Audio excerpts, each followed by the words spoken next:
Hello, fellow F1 fantasy managers. My name's Tom, and I'm back talking about F1 fantasy, slightly ahead of the game this time round. This is very unlike me of recent months, but I'm ahead of the game because I got that itch, and not the type of itch that you need to go see a doctor about. The type of itch that's just like I'm itching to get back into the game of F1 fantasy for maybe the wrong reasons though. As you can see, my team on screen from Brazil last week or a couple of weeks ago. I kind of just want to get this season over with. The F1 fantasy manager inside me, who's languishing a bit around 8,000 rank. Season's just unraveled a little bit. I've got the 3 times chip still in the bag, so maybe I can pull back a few K if it goes well. But yeah, just the F1 fantasy manager of me just needs to get through these final 3 races. I'm really looking forward to 2025. I think it's going to be a cracking season, and hopefully we can get a few rule changes in there as well from the developers, which would be great to improve the game. But at the moment, these final 3 races as a fantasy manager, I'm just like, let's get through it. Let's get through the DNF lottery. And speaking of DNFs, as you can see, team on screen from Brazil. And in fact, it's got to cue the Violin. The Violin hasn't been out for quite a while, but I've got a few submissions, not too many today, just I think 4 or maybe 5, I can't remember, submissions for the Violin. So yeah, I think it's time to play some music because Brazil was pretty awful. And that first Violin is going to go out to myself. And it's not just myself. I think my score of 111 isn't the worst I've seen, and it's not the worst we're going to see going forward. But yes, my team's kind of representative of probably maybe about average. I think a few people have got obviously higher, a lot of no negative people doing well. But still, catching those DNFs, Ferrari DNF in the constructor, a couple of Williams guys in there DNFing. Not going with Guan Yu Zhou. I'm going to be talking about Guan Yu Zhou in a bit more detail in a minute, but you can't wait for that. But yeah, the Violin is going to play for me and everyone with a similar team for me. Moving on, we also have here Kaz. Kaz, always very interactive over on X. Thank you very much for that. And sending in a better score than me. It's better than me, but you did use the 3 times. It didn't quite work out. At least, thank God, Kaz, that Lando or Piastri did not DNF. If you had signs in there instead of Piastri or something, it could have been so much worse. But Kaz, who got punished, as we can see earlier up here, for having both Haas drivers all the way back in Monaco, both Haas drivers, gets burned again by Hulkenberg with the DNF and the DQ. On top of that, the Colapinto DNF, the Ferrari DNF, the 3 times relative failure. Kaz, the Violin plays for you. Moving on, we have got here Mamma Mia from Russell. Probably not George Russell, probably not with 257 followers, but you never know. Mamma Mia, yeah, 90 points again with the Lando Norris, Piastri, Leclerc's all looking pretty good up here. When we get down here, ooh, Williams constructor, Albon, Colapinto, and a substandard Mercedes propping the whole lot up for a paltry 90 points. Sorry, Russell. Simply the Bets from F1 Chris, 71 points. Look at that. Oh, look at that. Colapinto minus 10, Albon minus 15, Hulkenberg minus 42, Sainz in the Ferrari constructor. It doesn't make pretty viewing unless you're some sort of sadist, which we all are because we love the Violin. And wrapping up, we've got 10 points. This is sent in from Sam. 10 points. 10 points.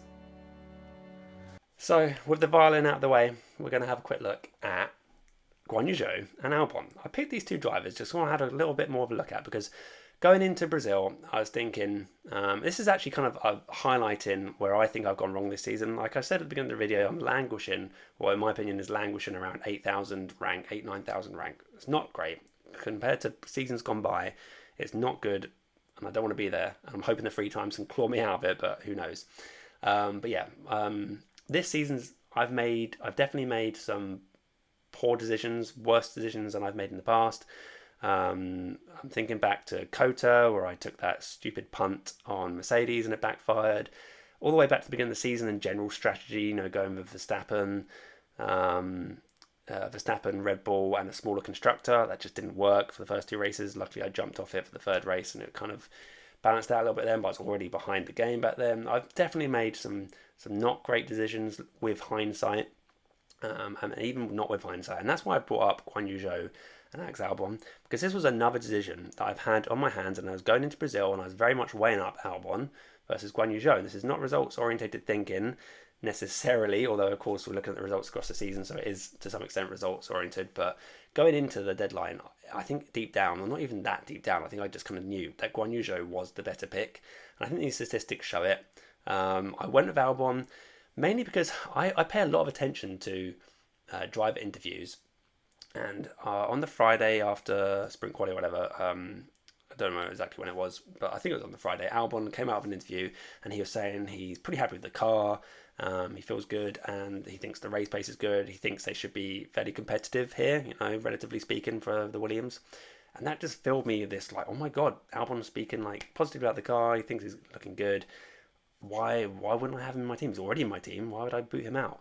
But then, the reality is Guan Yu Zhou, who was a bit cheaper at the time, he is still fractionally cheaper by like 0.02, I do believe now, because of his rises and Albon's falls.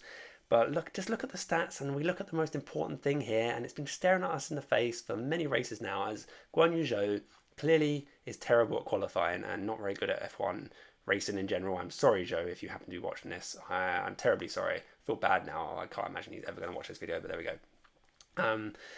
He's just terrible at qualifying. He can consistently get in P20. And we can see here the average qualifying position is, in fact, 20th.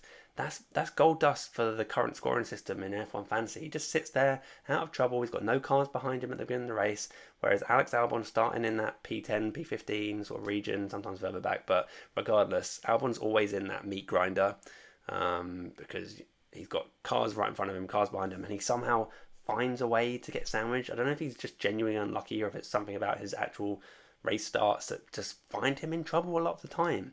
And it's not always the race starts. Sometimes it's, as we saw in Brazil, just from qualifying, didn't even get to make the race. But yeah, Alex Albon is just, he's had a lot of DNFs, even a DQ back in Zandvoort qualifying. And I feel like I've hit every single one. I feel like I've hit every Albon DNF this season. It's felt so painful getting that -20 every time. But yeah, I think it's just staring us in the face going forward.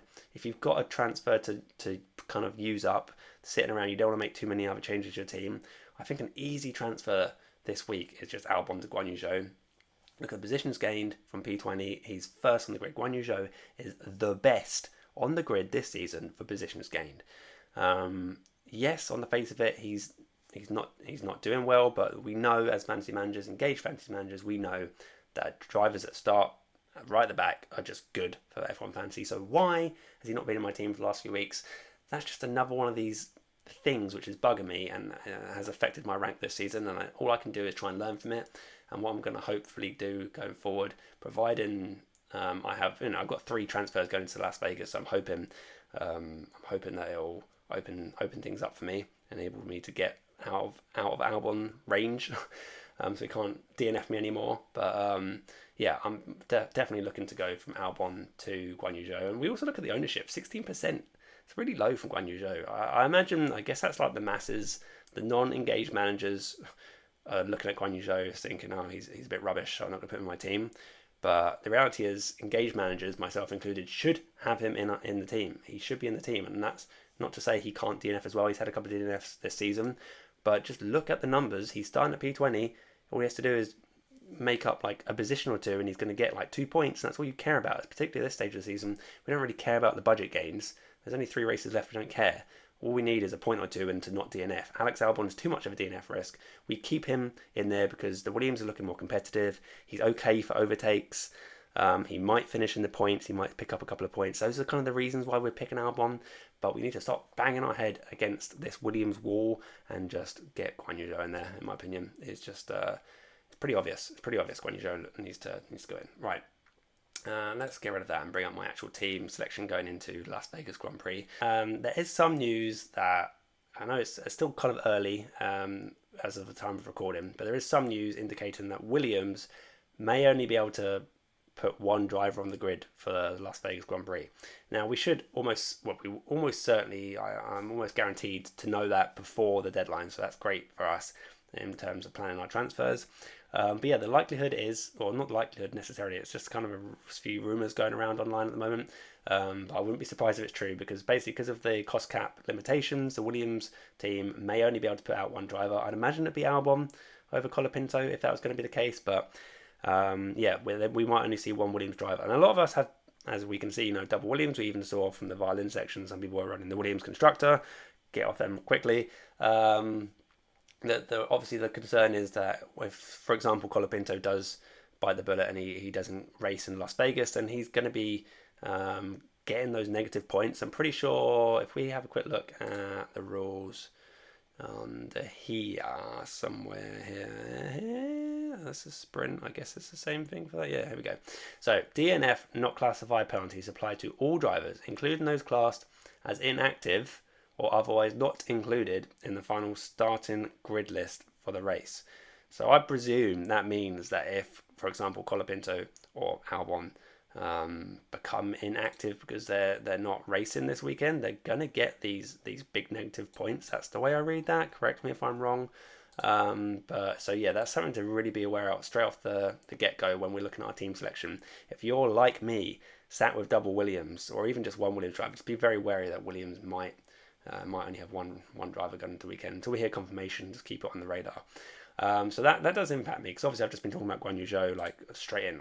Guan Yu Zhou, he's in for Albon, easy peasy. But if Colapinto's not racing, I can't necessarily do that. So if we go back to Albon, I don't have the budget to get up to Guan Yu Zhou, which is quite sad. He keeps going up in 0.5 at the moment, so I can't do a straight swap. However, it's not the end of the world, because I am potentially looking at the triple up on Ferrari. This would be very bold, I'm not going to lie, dropping the likes of Lando Norris and Piastri, who are still, I think, great possibilities. Hang on, let's put Colapinto back in there. I can get Guan Yu Zhou quite comfortably, but let's just imagine that Williams are racing with both drivers. I'd rather keep Colapinto, get rid of Albon, and then put in either Hülkenberg or Lawson. I think I'd, at the moment, edge towards Lawson.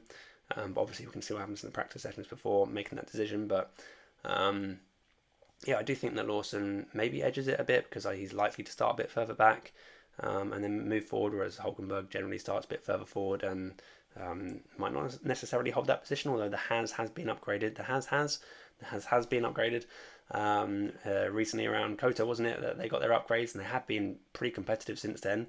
We're thinking around Mexico as an example. Brazil was just a bit of an anomaly because of the weather. But yeah, around Mexico, both the Hazes were really good. Like Magnussen was keeping hot on the tails of the Mercedes drivers most of the way around. And yeah, I think the Hazes are genuinely quite good running. And they have had good straight line speed in the past. And that's going to be important around Las Vegas as well. So Hülkenberg's certainly on my radar. As is, I don't know how much Magnussen is nowadays. He's not even on here at the moment because Behrman's still in here. But when Magnussen comes back, I can't actually remember how much he was. Maybe like 12 million or something. So he might be in my range. 12.3. I think he's probably just about out of my range, to be honest. But anyway, yeah, looking between Hülkenberg and Lawson. But the main thing, stop talking about these budget guys, Tom. Talk about the big guys, because that's where the points are.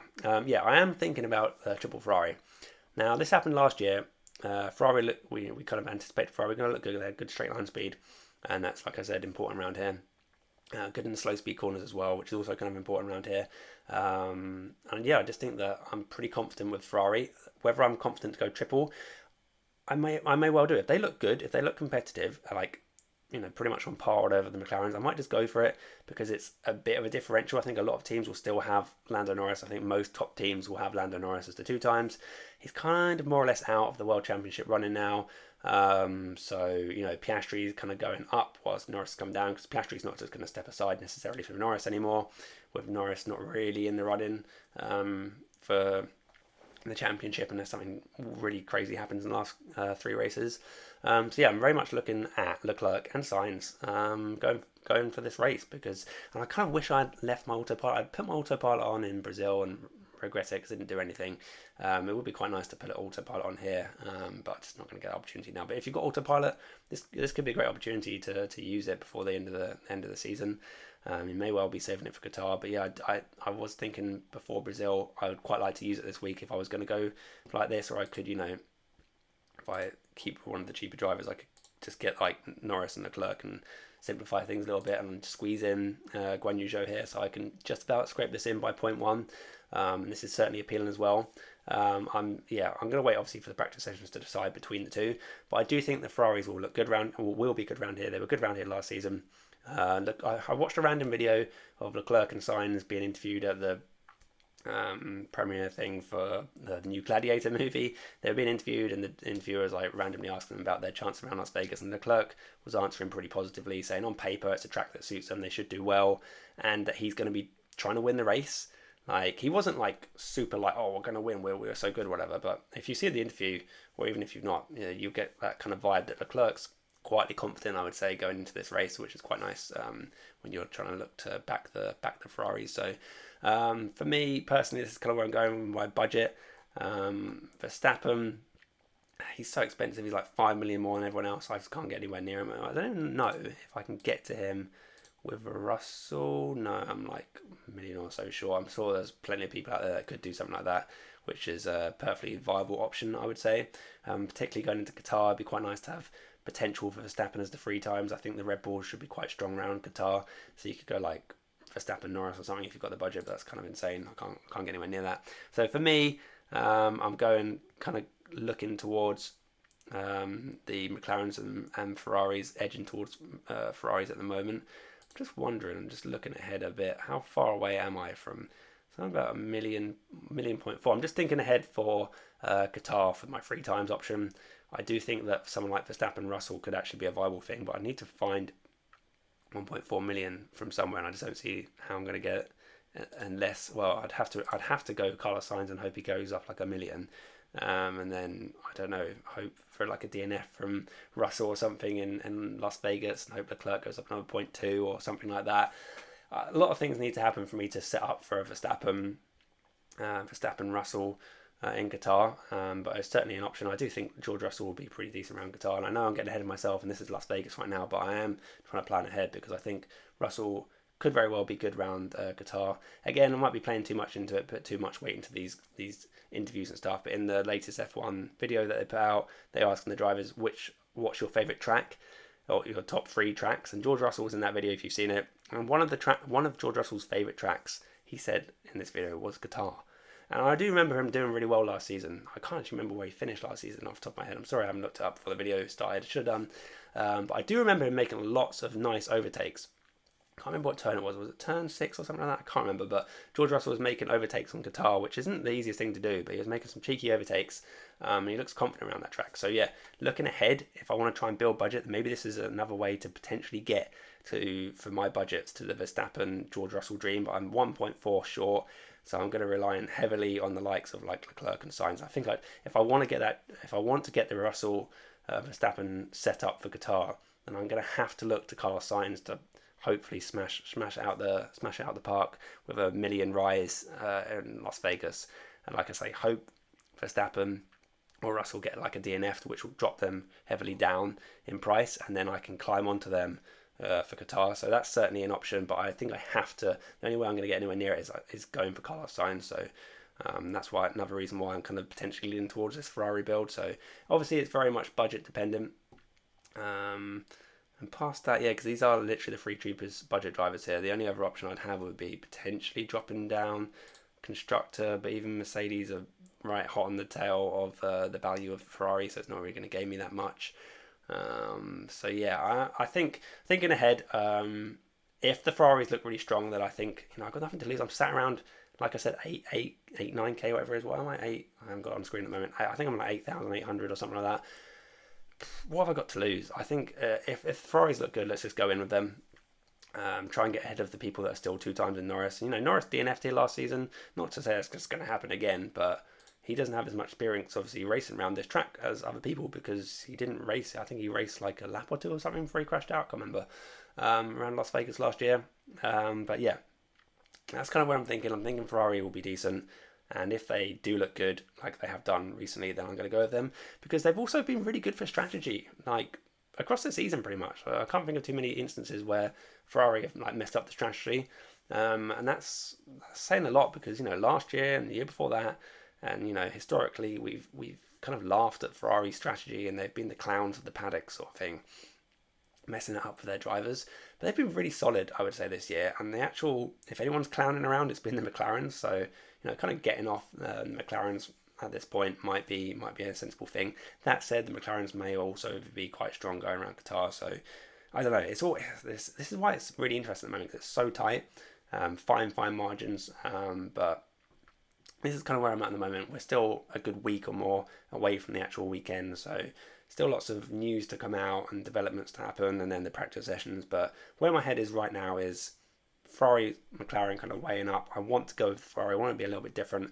I think a lot of the top teams will still be keeping it safe with the Lando Norris 2 times, and I think that's absolutely fine, particularly if he looks very strong in the practice sessions. But I'm happy to go against it, because what have I got to lose? If I go from 8k to 10k, who cares? But if I go from 8k into the top 5k, then I'm happy, aren't I?